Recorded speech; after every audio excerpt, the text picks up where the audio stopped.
Hello, um, my name is Dr. Price, and this is a YouTube video for Gender and Work, Part 1. This is our Blackboard page, and I'll be referring to that and a PowerPoint in our first session together. So I've noticed that many of you have written on the discussion board introducing yourselves. And whoops, we'll come back to this. We'll come back to the syllabus later.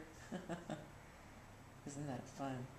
Here, this is the discussion board where you've introduced yourself and I can see your comments. Anyway, let's get started by looking at a PowerPoint I've created for us to share. I'll be uploading this PowerPoint, but it's really only to get us started thinking about the semester. So this is our first slide, Gender and Work. We're going to talk briefly.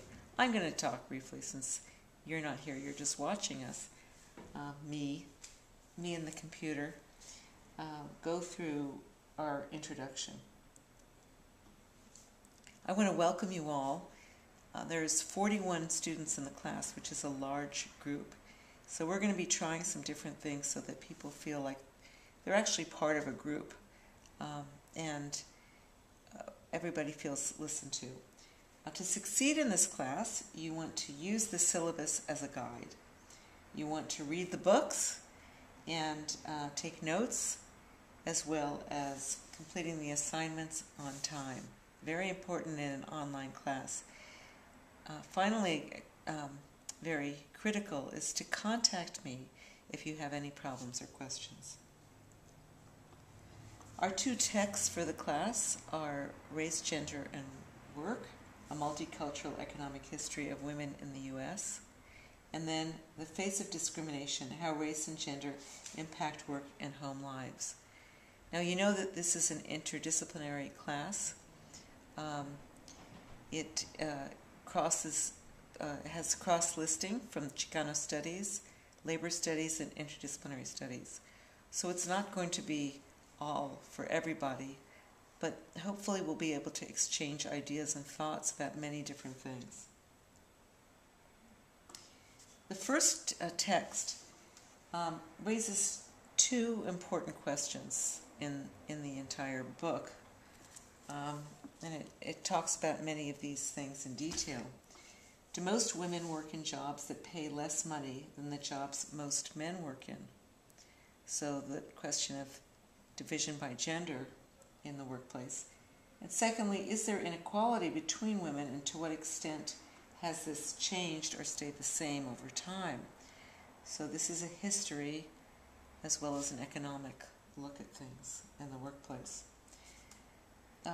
A number of things can be said about our text. It's written by two women economists, and they say very openly in the introduction, which is what you read this week or you're reading this week, that they draw from historical sources as well as statistical sources like the census and other areas where you can find data.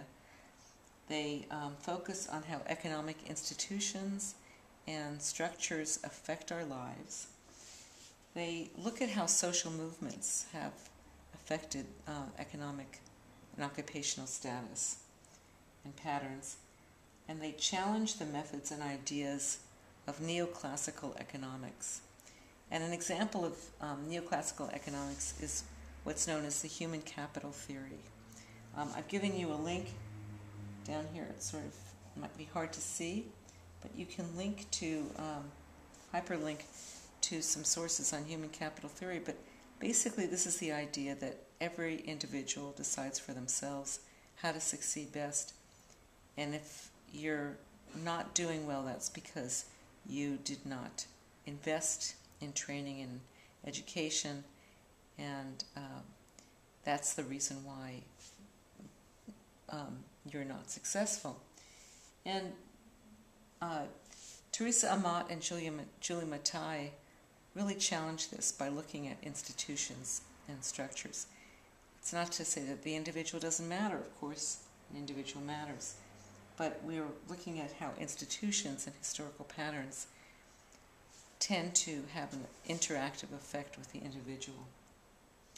The second book that we're going to look at is The Face of Discrimination. Two questions are discussed here in some detail and with essays from various different authors. Has civil rights legislation passed several decades ago created equality for all? And how does discrimination manifest itself in the workplace and in the housing market? This is very relevant to us today, thinking about the way the housing market has really affected people differently.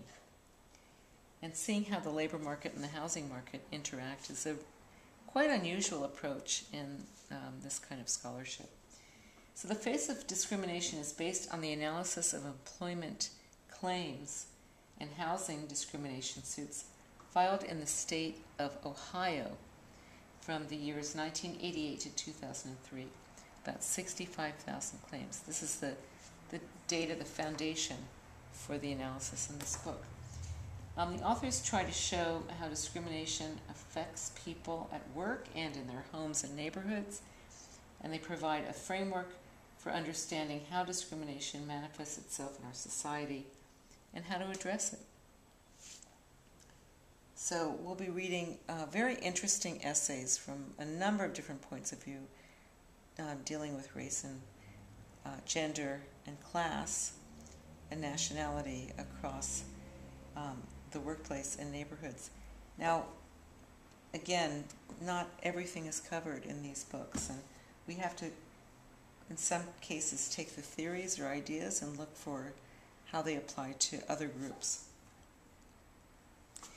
I want to walk through the syllabus with you, but I'll do that on a separate YouTube. You can go to Blackboard and log into the class website, click on the syllabus, and then we can look at things together. You can follow along with me. Thank you for your attention. Please contact me with any questions in our chat sessions through the virtual classroom.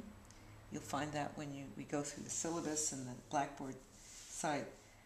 You can raise questions there, or you can contact me by email or make an appointment and to come and see me, and we can have a face-to-face discussion about your concerns. Thanks very much. See you on the next YouTube.